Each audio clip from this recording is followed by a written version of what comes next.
Assalamualaikum warahmatullahi wabarakatuh. Jumpa lagi dengan saya, saudara. Setelah membaca hampir keseluruhan catatan kuno yang tercatat, yang dicatat oleh orang-orang Probolinggo zaman dahulu, kemudian saya melakukan sebuah perjalanan untuk melihat secara langsung Probolinggo itu bagaimana. Karena ditemukan sebuah data atau tulisan bahwasanya Probolinggo itu adalah wilayah awal mula peradaban di Pulau Jawa.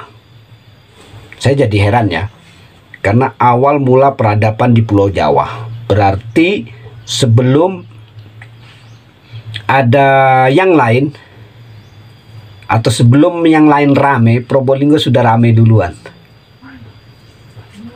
Bukan karena rame karena tawuran ya.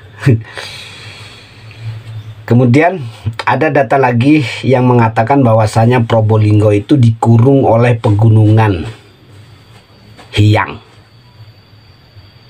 Nah, ketika itu pada zaman dahulu ya, bisa dikatakan SM atau sebelum Masehi, pegunungan itu tidak ada namanya, belum ada nama, jadi hanya pegunungan yang melingkar. Di Probolinggo itu catatannya dikurung oleh pegunungan. Jadi seperti ini ya, saudara. Kalau sekarang gampangnya kita sebut huruf U. Nah, ketika catatan selesai saya baca, saya langsung menuju ke beberapa lokasi untuk melihat posisinya. Apa memang benar Probolinggo itu dikurung oleh pegunungan yang dalam sejarah dicatat pegunungan Hyang.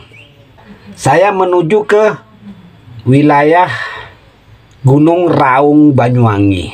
Ketika dilihat dari Gunung Raung, melihat langsung bahwasanya memang Probolinggo itu berada di tengah-tengah posisi antara, kalau sekarang ya saudara, kalau sekarang itu antara pegunungan Hyang Argopuro dengan pegunungan Tengger. Itu berada di tengah-tengah Probolinggo. Kemudian tak puas di situ, saya langsung menuju ke puncak Pananjakan 1. Dari sana saya shoot keliling.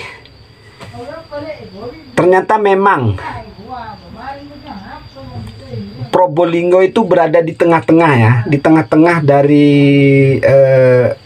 di antara pegunungan Tengger dengan pegunungan Hyang Argopuro. Kemudian saya turun lagi dari Pananjakan 1, langsung menuju ke wilayah titik tertinggi di daratan Probolinggo. Titik tertinggi di daratan Probolinggo yaitu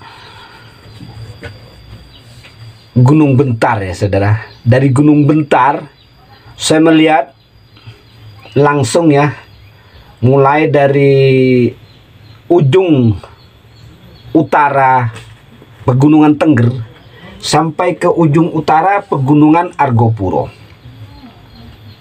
Ternyata memang benar Probolinggo berada di tengah-tengahnya.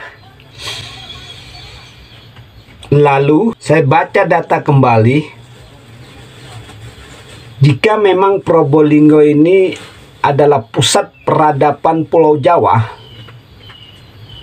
harus ada data-data lain pendukung dan bukti-bukti sejarah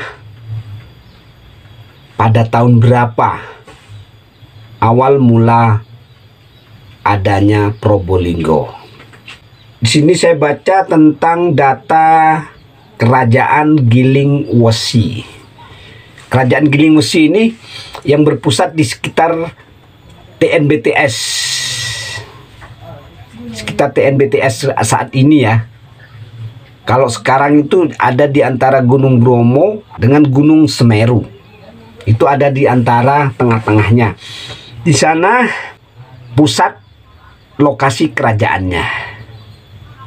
Dengan didukung atau diperkuat oleh keterangan prasasti Regulo. Kemudian bukti sejarahnya ada Arcopodo. Peradaban Giling Wesi ini mulai ada tahun 600 Masehi. Kalau menurut datanya loh ya. Kemudian saya langsung melakukan beberapa riset penelitian tentang peradaban Pulau Jawa dahulu. Ditemukan banyak sekali bukti-bukti sejarah yang ada di sekitar Pegunungan Hyang, Argopuro, dan Pegunungan Tengger. Kalau dahulu belum ada yang namanya Pegunungan Tengger, yang ada Pegunungan Hyang. Jadi Pegunungan Hyang itu melingkar ya, dari timur, yang sekarang wilayah Situbondo dan Paiton, itu Pegunungan Hyang bagian utara. Jadi melingkar dari utara ke selatan. Kemudian ke barat, dari barat ke utara lagi, yang sekarang masuk ke desa ujungnya ya, kaki Gunung Hyangnya itu yang bagian barat itu saat ini Gunung Tugel. Gunung Tugel itu bagian utara Pegunungan Hyang yang barat. Kemudian pada masa-masa berat pada waktu itu, Pegunungan Hyang bagian selatan itu terjadi letusan banyak sekali ya gunung. Ada, kalau dihitung bukti-buktinya sekarang itu sekitar ada lebih dari 5. Coba kita hitung ya yang bagian selatan. Pertama, Taman Hidup itu adalah bekas letusan Gunung Purba.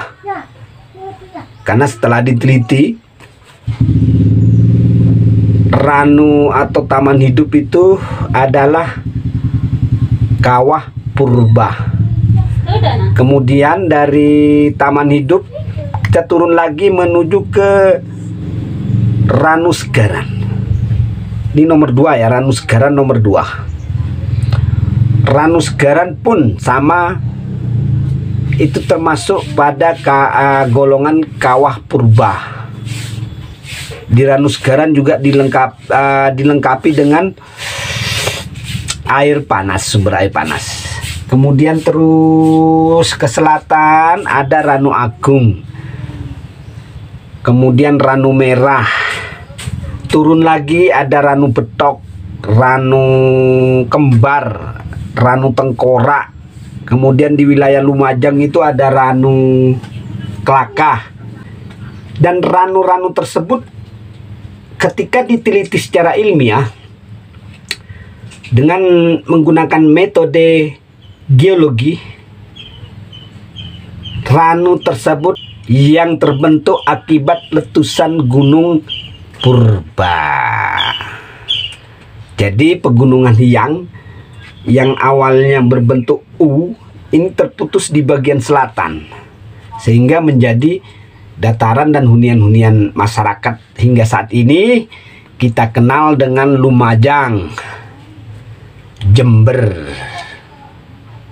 Itu Pegunungan Hyang bagian selatannya.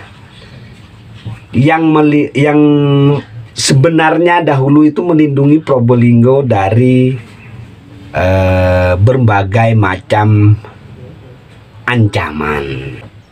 Intinya di dalam data catatan yang disertai dengan sumber-sumber dari prasasti, juga bukti-bukti sejarah yang saya temukan di lapangan, mengambil kesimpulan bahwasanya Probolinggo adalah peradaban Pulau Jawa pada masa dulu. Karena dari Probolinggo juga banyak terlahir tokoh-tokoh sakti pada masa kerajaan. Kalau sekarang udah tidak bisa bicara saya ya, tentang Probolinggo. Probolinggo dahulu merupakan wilayah pusat peradaban di Pulau Jawa, pusat peradaban pemerintahan, pusat peradaban budaya, pusat peradaban dan lain-lain lah ya. Intinya pusat peradaban Pulau Jawa. Bisa jadi Probolinggo merupakan pusat peradaban Nusantara. Oke saudara, itulah tadi pembahasan sejarah secara singkat di link ini yang saya sampaikan pada kali ini. Wabillahi taufik wal hidayah. Wassalamualaikum warahmatullahi wabarakatuh.